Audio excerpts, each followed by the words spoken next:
প্রিয় ভিউয়ার্স, আসসালামু আলাইকুম। আমরা এখন চলে এসেছি আইয়ুব নবী যেখানে গোসল করতেন সে কুয়া দেখতে চলে এসেছি। আপনাদেরকেও দেখাবো। এটা পাহাড়ের ভিতরে নিচে, আমরা বরাবর নিচে যেতেছি।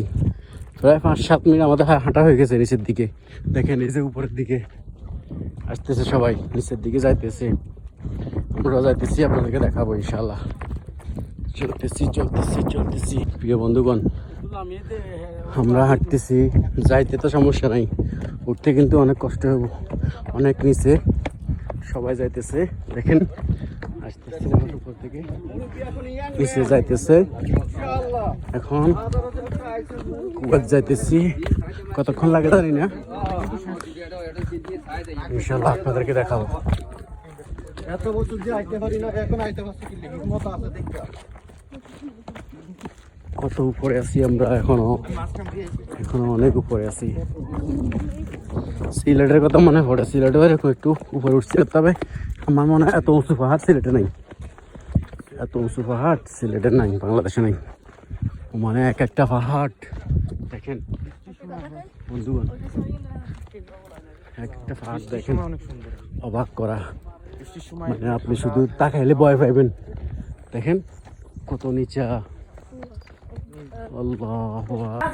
আসসালামু আলাইকুম প্রিয় দর্শক, আবার চলে আসলাম হযরত আইয়ুব আলাইহিস সালামের যেখানে গোসল করছিলেন সেই কুয়াতে। আপনাদেরকে পূর্বেও দেখাইছিলাম। এখানে আমরা যারা এসেছিলাম দেখতে, তাদের মধ্যে কেউ কেউ মানে একটু এক্সাইটেড, গোসল করতেছে, সাঁতার কাটতেছে, গোসল করতেছে।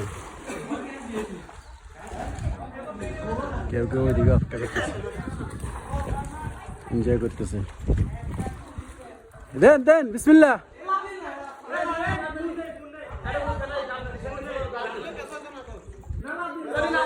লাভ দিলে এমনি সামান করে লাভ দেন।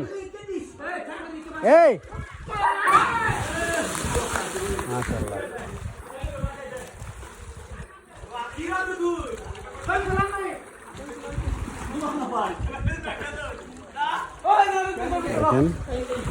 এ ভাই লাভ দিবেন না?